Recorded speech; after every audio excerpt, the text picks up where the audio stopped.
Happy I Spy July, everyone. I'm here at Northcote Beach today to meet up with the Bude Marine Group to find out what those guys have been up to and what they're planning to do coming out of lockdown. So yeah, let's see what they have to say. Hello, I'm Lydia Deacon and I am the chair of Bude Marine Group. So I actually got involved through Alison and Martin because I was volunteering with the National Trust as a full-time volunteer, and they were volunteering as well, just on a part-time basis, and they said that they were setting up Bude Marine Group. So this was only about 3 years ago, so it's a very young group, but I was really keen to get involved because I have a degree in marine biology and a real love and a passion for the sea, so I decided to jump on board with them. Hi, I'm Alison Wood and I'm Secretary of Bude Marine Group. I got involved about 3 years ago in a conversation with Nat Gibb of the Cornwall Wildlife Trust, and she said it would be great to have a marine group in Bude who would like to be involved in that, and I said, well, I know nothing, but I'll join. So actually I'm willing to say who'll come and join. So I put it out to people and we got 18 people to the first meeting.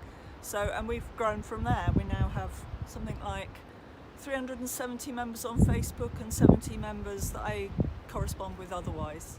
So we want to be able to educate and learn ourselves about the rocky shore around Bude and what lives in it.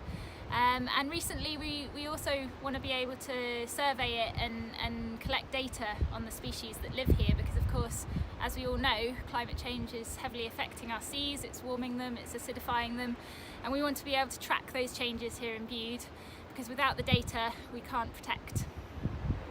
I joined because I want to find out, and I want, as a group, I want us to be finding out, but I also want us to be sharing what we find out and encouraging people to explore and value what we have here.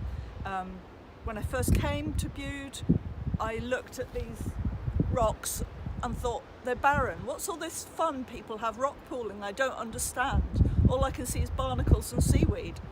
And as I'm finding out what there is there, and I'm even realising how wonderful barnacles are, I want other people to know that it's simple and it's fascinating.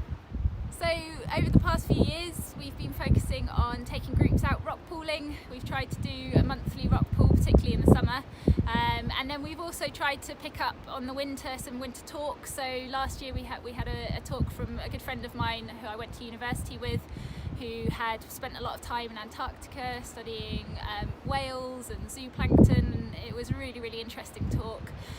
We had 80 people come to that, so that was really fantastic, and we hope to build on that. But as I mentioned earlier, we also want to be able to go out surveying, and I think this COVID crisis has opened up an opportunity to pause our events and focus on the surveying, which is actually really positive. Focus has been about that, just learning and sharing, and we're with the COVID crisis, we are twisting that slightly, turning it slightly, so our finding out has become more careful. We are doing proper surveys and we are putting our information onto ORKS, which means that we are contributing to the scientific record. So basically we're concentrating now less on sharing our knowledge with the day trippers and the holiday makers, and more about sharing our knowledge with the academics and the people who are really concerned about climate change right now. That's one of our focuses, is noticing what's here and what's changing because of the waters getting warmer. So the data we collect when we're doing our surveys goes straight onto ORKS, which is of course the Wildlife Trust data collection point online. So after we've started to build up a bit of a data timeline, hopefully we can do something with that. We can start graphing it up, we can start visualising it, and then of course far into the future we can start looking at trends as well. So my favourite species is a bit of an unusual one, but I'd probably say it's the flat periwinkle, purely because it comes in such amazing colours and variety, and also it's found here in Bude, of of course. We don't maybe have the huge variety of unique and exotic species, perhaps is the right word, that the South Coast has, but we do have an amazing array of molluscs, and I think that the flat periwinkle is definitely my favourite. Tricky, my favourite rocky shore species. I have a soft spot for the blenny, I have a soft spot for the honeycomb worm and the Celtic sea slugs that are special to our bit of beaches here because of our sand and our shore and everything. But what I really love to do is, just as the tide's going out, get down in the shelter of a rock where I can't hear the sound of the sea so much, because then I can hear the limpets grazing on their way home to their home scar. And I love just being there and hearing them shushing along. It's great.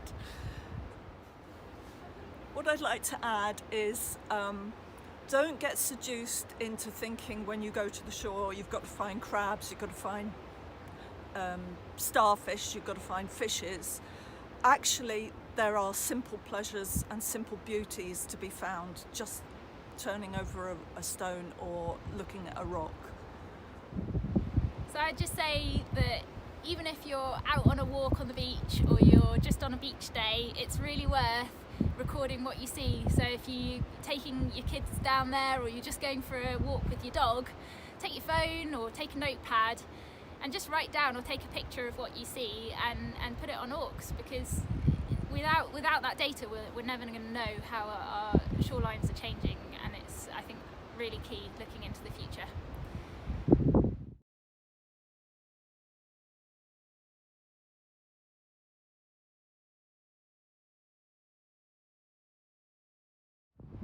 So it was so great to hear from the awesome Bude Marine Group today, hearing about them post-lockdown getting back out on the shore and doing their surveys and contributing some vital data to ORKS. Don't forget, you can download the ORKS app, so any information that you collect, any sightings when you're out and about, make sure that you're recording those sightings, or making sure you're taking a picture as well. Like, even if you're unsure of what that is, you can still send it into the team and then it can ID it for you and let you know what it is that you found. So happy I Spy July, everyone!